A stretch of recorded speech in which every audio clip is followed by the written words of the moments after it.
Yo, halo semuanya, selamat datang kembali di channel ini, masih bareng gua Rean, dan selamat datang di konten tutorial baru di channel ini ya. Oke, akhirnya gua putuskan buat membuat tutorial, dan buat di video tutorial pertama ini gua bakal mengenalkan ke kalian yaitu salah satu emulator untuk PS1 dan juga PSP yang kayaknya masih jarang banget orang tahu, dan kayaknya juga wajib tahu gitu. Gua harap dengan gue bikin tutorial ini banyak orang yang jadi tahu ya. Jadi gue bakal mengenalkan ke kalian, walaupun kalian sebenarnya kalian udah sering banget gitu ngedenger emulator, apalagi yang kayak modelan PSX yang PS1 itu kan. Terus juga kalau PSP itu PPSSPP ya, PPSSPP. Tapi kali ini gue bakal mengenalkan salah satu emulator yang ini juga, yang lumayan menarik gitu dari konsep juga menurut gue pribadi, yaitu namanya RetroArch. Oke, sesuai namanya RetroArch, ini tuh emulator itu kayaknya belum lama ya, kayaknya baru ada sekitar beberapa tahunan terakhir sih yang gue baca-baca tuh.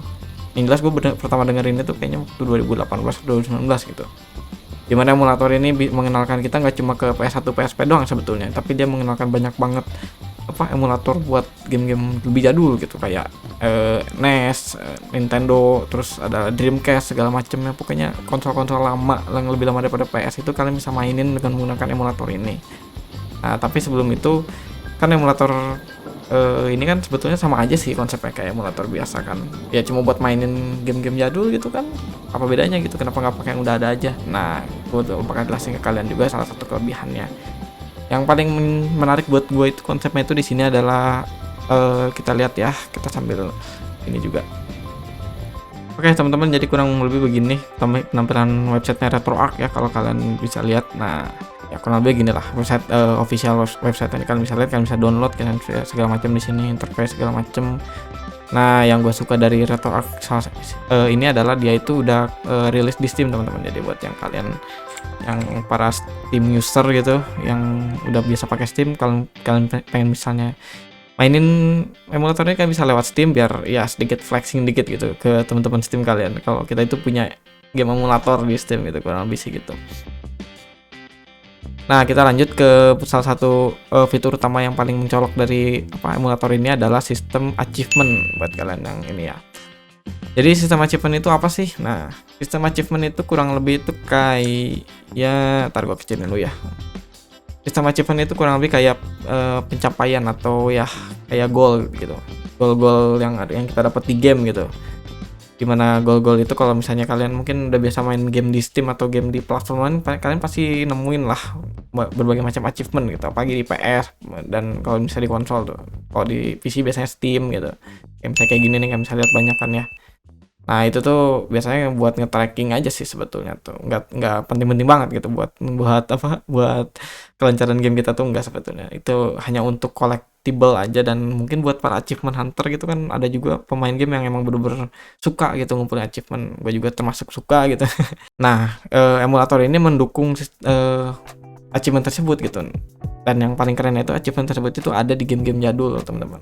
Nah di mana RetroArch ini udah mendukung sistem achievement nah buat ngelihat achievement tersebut kita bisa langsung menuju websitenya ini nih, retroachievement.org. Ini tuh jadi website khusus resmi dari RetroArch-nya juga buat nge-tracking achievement yang kita bisa dapetin di game-game yang kita mainin nih. Kayak misalnya nih, kita bisa cek nih gamenya nih ada apa aja tuh. Ini banyak banget tuh konsolnya, kalian bisa lihat ya. Ini yang di sini tuh yang ada di game ini tuh yang tersedia konsol apa aja nih yang support di RetroArch. Tapi kali ini gue nggak bakal bahas full semua konsol ya, karena nggak ini juga makan waktu, dan juga gue nggak mainin full gitu semua konsol di sini tuh. Paling gue hanya menjelaskan dari PlayStation aja sih sekarang tuh. PlayStation mungkin sama PSP juga sedikit. Kita coba PlayStation ya. Kita klik menu PlayStation, dan ya kita bisa lihat game with achievement sama game without achievement. Nah, dimana kalau game with achievement itu berarti kurang lebih dia game itu udah kompatibel sama achievement di sistem RetroArch atau Retro Achievement-nya. Kita bisa lihat banyaknya, ada beberapa, banyak banget sih loh, bukan beberapa lagi, banyak banget. Walaupun mungkin belum masuk semua, tapi ya sebagian sih menurut gue udah masuk sih ya, kalau sebagian besar sih kalau buat yang sering gue mainin gitu, kayak GTA pun ada, GTA PS1 tuh. Pasti Digimon apalagi tuh yang kemarin tuh, Mega Man, Mortal Kombat, nggak tahu deh Mortal Kombat di PS1 gimana. Nah, Rumble ini dia yang paling ini. Udah masuk di sini juga BTW. Oke, jadi kurang lebih segitu aja teman-teman, achievement yang bisa kita kasih lihat ya di PS sama PSP. Jadi kayaknya sekarang gue bakal kasih tahu ke kalian caranya buat kita dapetin achievement ini sama menggunakan emulator ini ya. Jadi kita pertama-tama kalian harus membuat akun dulu sih di sini tuh. Kita harus punya akun atau achievement dulu. Nah, di sini gue bakal coba bikin akun biasa simple. Skip aja ya, nanti sama seperti biasa username kalian isi sesuai keinginan, email sama password juga. Setelah itu tinggal klik user terus verifikasi. Udah beres sih sebetulnya. A few moments later. Oke teman-teman, buat kalian yang mungkin udah barusan bikin, sekalian juga bikin ininya, akunnya, kita bisa langsung lihat nih. Kita kalau udah verifikasi bakal begini lewat email. Kita bisa lihat langsung ke sini aja nih, ke misalnya ke profilnya nih di atas ini, kita klik. Nah, seharusnya sih nanti ketika misalnya kita mainin game ataupun udah dapetin achievement progress, kita bakal muncul di sini. Ini kurang lebih kayak wallnya sih ya. Jadi kita langsung aja sekarang kita ke ininya ya, kita ke emulator ya. Buat kalian yang mungkin belum pakai Steam atau nggak pakai Steam, kalian bisa langsung aja lewat download kayak biasa. Kita bisa langsung download stable. Nah, dikarenakan gue bakal pakai pakai Steam, jadi gue rasa gue nggak bakal pakai yang ini ya teman-teman ya. Jadi mungkin buat kalian yang mungkin nanti request cara instalasi atau gimana nya, kalian bisa langsung komentar aja, kita bahas secara detail gitu cara instalasinya. Tapi sekarang kita langsung cobain aja di ininya, di Steamnya nih. Apa ya,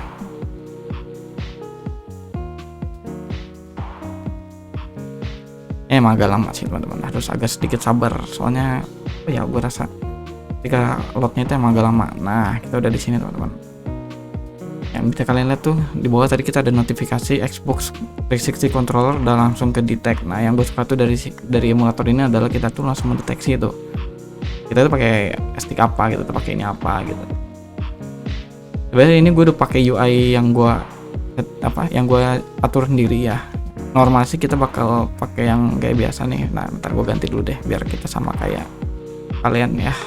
Oke teman-teman, jadi kurang lebih kalau misalnya ketika kita baru install atau beres ya pertama install, kita pasti bakal dapat tampilan menu kayak gini. Kalau misalnya kayak kalian pengen menu kayak gue tadi, langsung aja simple ganti sih di sini nih di setting. Nanti kita langsung jelasin sesuatu ya, tapi sekarang kita jelasin dulu simpelnya. Jadi di main menu ini kurang lebih ada menu utamanya yang buat kita pakai ya, kayak misalnya kita mau ngeload gamenya, mau ngeload BIOSnya atau segala macamnya di sini, sama buat quit sama restartnya. Terus ada setting juga, ini setting buat ya seperti biasa pengaturan buat atur video segala macam, audio juga, input segala macam ada di sini. Ada history yang buat nge-tracking kita habis main apa aja. Terus biasanya sih belum terlalu kepake sama gue pribadi. Ada fitur netplay juga yang memungkinkan kita buat main crossplay ya. Jadi kita misalnya kita mau main game PS1 nih, mau main berdua, tapi kita pengen sama teman kita yang jauh gitu, misalnya kita pakai Steam atau kita pakai networknya langsung, memungkinkan kita buat nge-host game terus mereka bisa join gitu. Gue belum nyobain secara fullnya karena ini kayaknya masih agak sulit nih kalau di Indonesia nih. Nah, kalau di bawah sini, bawah standalone core ini kita bisa lihat di sini. Nah, ini ada PlayStation, terus ada PlayStation Portable. Di sini tuh ada, kalau misalnya kita lihat nih di PlayStation itu kurang lebih ini kayak konsolnya yang kita mainin. Misalnya di PlayStation kita punya banyak game nih, terus di PSP ini juga gue nggak tahu kenapa PSP-nya 2 gini bedain. Tapi yang pasti ini konsol-konsolnya di bawah. Terus kan kita bisa lihat nih ada beberapa game-game yang ini, yang udah gue masukin dan kedetek di sini. Oke, jadi gue bakal bahas dulu ya buat settingannya nih. Kita mungkin biar tampilan lebih enak sedikit, gue bakal ganti ke user interface-nya lagi nih. Kalau misalnya pengen tampilannya lebih kayak PS3 atau PS4 gitu, kayak tadi kita user interface, terus kita ganti menunya ke XMB. Nah, kita back aja, kita tinggal restart teman-teman. Nah, tampilannya kurang lebih gini, lebih profesional ya. Oke teman-teman, jadi sebelum kita mulai, jadi kita harus pertama-tama itu harus install core-nya dulu ya. Core itu kurang lebih kayak misalnya di emulator lain tuh kayak sebutnya tuh BIOS-nya ya sih, kurang lebih. Jadi kayak BIOS-nya, di mana BIOS-nya itu tuh banyak banget nih tersedia di sini nih. Ada dari PS1, PSP segala macem. Ini semua tuh BIOS, ini core buat emulatornya gitu. Cuma gue nggak tahu kalau misalnya yang selain yang PS1 sama PSP itu yang mana, yang mana maksudnya digunakan buat emulator apa. Cuma kalau misalnya kita pakai sih kemungkinan yang PSP ini sama PSX. Nah, tapi sebelum kita ngatur manage core-nya, nginstall manage core-nya, kita harus perlu masukin file BIOS-nya dulu teman-teman. Ya intinya sama, tetap kalau misalnya kita emulator itu kita perlu masukin file BIOS-nya dulu ke si directory buat si game emulatornya gitu. Cara masukinnya gimana? Kita tinggal download seperti biasa BIOS-nya, file BIOS-nya misalnya kita download file BIOS PS1, terus misalnya kita udah download nih. Kita langsung ke sini dulu nih ke setting, terus kita klik directory. Nah, kita tinggal lihat sistem BIOS-nya nih. Sistem BIOS ini directory buat ngasih tahu ke si RetroArch itu bahwa kita tuh punya file BIOS di folder ini gitu.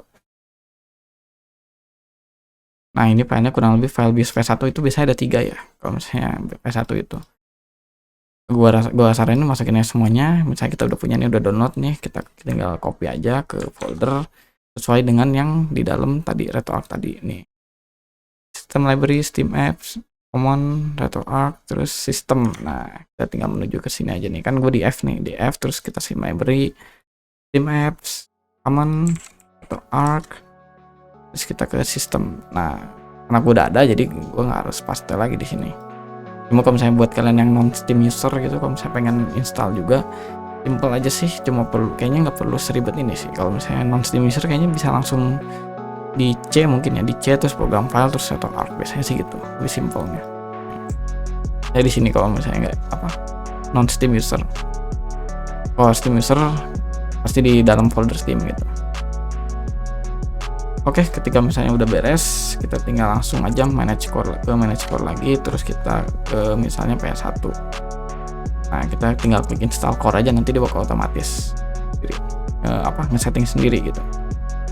Terus sebetulnya kalau misalnya RetroArch itu, gue secara pribadi belum ngatur secara detail buat kayak si video ataupun audio input segala macam, soalnya kalau input dia kayaknya otomatis ngedetect kalau misalkan stick yang port gitu. Kalau audio sih enggak sejauh ini. Kalau video sih, paling video gue ngatur sejauh ini kayak full screen modenya, terus scalingnya biasanya display scaling sih kalau misalnya kalian pengen mainin dengan resolusi sesuai dengan monitor kalian. Biasanya sih kalau awal-awal tuh biasanya 1:1 atau sama dengan resolusi ketika kita main di PS gitu, misalnya 480 ya biasanya, atau 480. Kalau misalnya 480 kita bisa ganti secara full. Kalau full dia bakal nyesuaiin tuh, nanti dia bakal stretch sesuai dengan resolusi monitor gitu. Ini kalau output kayak gitu-gitunya sih gue nggak ngatur pasti ya. Yang gue enak tuh di sini tuh gini sih, kita nggak diribetin sama yang kayak ngatur kayak misalnya driver buat videonya apa, terus audionya apa. Yang gue suka sih itu aja sih kalau di ini emulator ini tuh. Terus kita misalnya mau cobain, kan tadi kita udah bikin achievement tuh, udah bikin akun achievement. Karena kita saatnya buat masukin ngelingin si achievement itu ke aplikasi kita RetroArch kita, biar kedetek game-game itu tuh achievement dari game-game yang kita mau mainin gitu. Kita ke achievement aja langsung di menu setting achievement, terus tanya nih achievementnya nih, ini kan mati kalau nyala kayak gini. Ini gua ada username yang utama gua, tapi sekarang kita ganti jadi yang ini ya, jadi yang kita udah bikin tadi. Teman-teman, kalau misalnya kalian udah beres masukin username berikut passwordnya, jangan lupa diklik enable achievementnya. Videonya sih masih simple teman-teman. Ini kalau username kita belum terlalu ngatur, karena kan biasanya username ini digunain kalau misalnya kita buat main yang namanya netplay. Oke teman-teman, kita udah beres ngatur buat achievement usernya, terus kita udah beres ngatur core-nya. Sekarang kita tinggal coba masukin gamenya gimana. Jadi kita tinggal ke bagian sini nih, scan directory. Nah, kayak kita punya 3 mode nih, mau manual scan. Kita kalau manual scan itu nandain dulu nih di directory mana secara manual. Kalau misalnya scan file ini kita nge-scan itu sama manual, cuma per file gitu. Kalau misalnya scan directory per folder aja sih. Kalau misalnya scan directory sih biasanya gue pakai, dan saya arahin ke sini, terus kita ke PS1, baru kita scan disk directory. Dia bakal nge-scan sendiri tuh kan, bisa lihat di bawah kalangan gue sih. Nah, scanning this directory finish. Nah kalau udah finish berarti ya udah, kita tinggal langsung aja geser. Biasanya sih ada di sini nih. Nah sorry, nah PS jadi langsung ke load semua nih. Cuma buat yang bingung kadang kalau misalnya ada beberapa yang ke lotnya 2 gini nggak apa-apa. Ini biasanya dia ngelotnya 2, pilih salah satu aja buat dimainin. Misalnya sekarang kita mau mainin Digimon. Nah yang gue suka dari RetroArch itu adalah kita bisa download thumbnail, teman-teman. Simple tapi keren gitu. Download thumbnail dimana nanti kalian bisa dapetin gambar yang sebelah kanan ini ya. Tadinya kan nggak ada tuh harusnya. Nah, kalau misalnya kita pakai thumbnail, dia bakal ngedownload sendiri thumbnailnya dan jadi bakal ada di sini gitu. Jadi langsung aja kita run. Ya emang agak sedikit makan waktu juga sih buat loadingnya itu. Oke, kita bisa lihat tuh ya, retro achievement login as dan aku. Nah kalau misalnya lihat di atas itu ada tracking buat ngasih tahu kita udah kebuka berapa achievement di akun kita itu. Ini kita ini aja.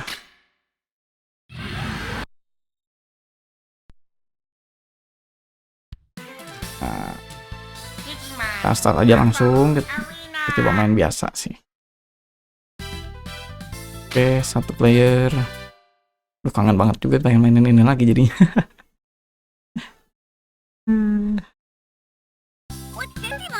Dan saya mau pakai siapa ya? Aduh, banyak juga ini. Vimon deh, kita pakai Vimon. Oh keren gitu. Oke, kita langsung main teman-teman ya. Oke, ini gimana pencetannya gue lupa. Aduh.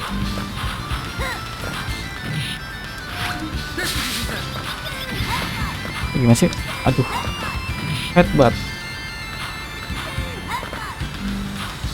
Oh, cara pakai ini gimana?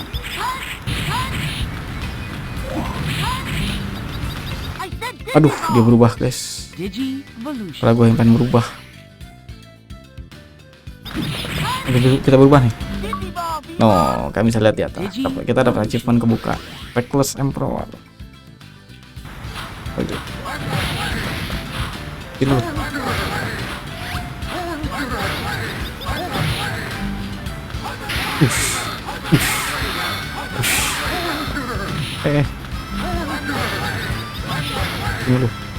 Ini loh. Weh, dia apa itu? Dia ulti. Kita ulti lagi. Ih, nggak kena.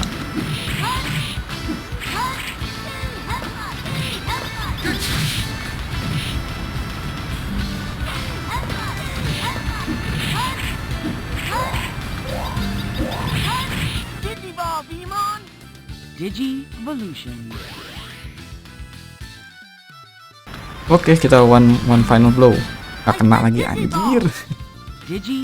Udah 3 dikit lagi udah mau gol nanti.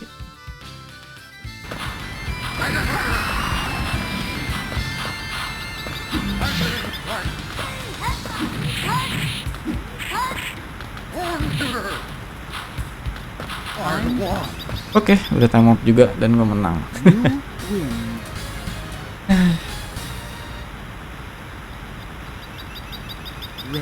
Oke teman-teman, jadi buat RetroArch gue rasa cukup segitu ya pengenalannya. Kita udah kenalin dari cara achievement dan segala macamnya, dan gue rasa emulator ini patut dicoba juga buat kalian yang mungkin para player game-game jadul yang mencoba emulator lain dan gak stuck di situ-situ aja. Gue rasa kalian harus coba emulator ini. Dan gue juga mungkin agak kasih tahu juga ke kalian ini kalau emulator ini juga kayaknya punya sedikit kelebihan dan kekurangan juga ya. Buat pada dasarnya juga setiap emulator juga ada sih kekurangannya. Cuma kalau sekarang gue bakal kasih tahu ke kalian sedikit kelebihannya sih. Mungkin gue rasa dikarenakan kita yang paling menonjol dari emulator ini sih kurang lebih kayak achievement tracking ya. Jadi kalau cuma di emulator ini aja sejauh ini yang gue temuin tuh ada sistem buat nge-tracking achievement gitu. Jadi buat kalian yang achievement hunter, ini emulator itu bagus banget sih. Satu dikarenakan achievement itu kan buat sebagian game kan mungkin kalau game sekarang udah banyak, cuma kalau game-game jadul belum tentu ada. Nah dengan adanya emulator ini mendukung banget buat yang pada suka mainin achievement segala macem gitu. Terus yang kedua mungkin karena dia udah juga masuk Steam, mempermudah para user Steam dari platform Steam buat mainin ini gitu dengan sedikit gengsi gitu. Jadi kita kalau misalnya kita main di Steam kan kita ngerunning aplikasi ini dan di friends kita bakal tahu kita mainin RetroArch. Flexing sih kurang lebih. Sama gue rasa juga agak sedikit simpel sih kalau dari setting-settingnya juga di emulator ini, dikarenakan gak seribet PSX ataupun emulator PS1 lainnya. Dari sisi video juga kita nggak ngatur kayak drivernya apa, core-nya apa. Jadi kita cuma perlu masukin BIOS terus biarkan si RetroArch sendiri yang ngatur core-nya bagusnya itu apa gitu kurang lebih. Paling kita cuma ngatur kayak resolusinya, window modenya segala macam. Gue rasa sih segitu ya kalau misalnya kelebihannya sejauh ini yang gue temuin gitu, gue rasain selama pakai emulator ini. Kalau kekurangan sih gue rasa kalau dari sisi stabil enggaknya sih gue rasa kayak masih kurang gitu, masih lebih baik PSX lebih baik PSX gitu. Dan kita juga kadang gue sendiri ngerasain kayak kurang bagus, kurang smooth aja gitu. Kadang di salah satu game itu ada nge-crash juga sering, nggak sering banget di sini nge-crash daripada di PSX. Gue rasa ya yang tadi itu settingan tadi itu, kalau buat yang orang yang nggak suka ribet mungkin bagus pakai emulator. Tapi kalau misalnya buat yang kayak perlu lebih gitu buat ngatur-ngatur lebih baik yang mana, tweaking segala macamnya juga, gue rasa emulator ini kurang sih. Soalnya di limit banget kalau buat ngatur-ngatur setting video, audio segala macamnya. Jadi gue rasa kalau misalnya disaranin nggak bagus enggaknya ya gue saranin juga, cuma kalau misalnya harus ganti enggaknya sih enggak juga sih. Ini mungkin buat yang suka achievement aja sih kurang lebih. Oke teman-teman, mungkin cukup sekian dulu buat video tutorial pertama di channel ini. Gue rasa cukup informatif juga. Kalau misalnya kalian suka dan kalian merasa ini tuh bagus atau ada kurang-kurangnya, jangan lupa di kolom komentar. Kalau misalnya kalian mungkin ada request juga buat bikinin tutorial install emulator yang lain juga, jangan lupa di kolom komentar juga, jangan lupa. Dan jangan lupa juga cek konten gaming gue yang lainnya, gue juga upload setiap hari lagi seperti biasa. As always, makasih buat yang udah nonton dan sampai jumpa di video selanjutnya dan live streaming selanjutnya. Udah teman-teman, sekali lagi makasih. Bye.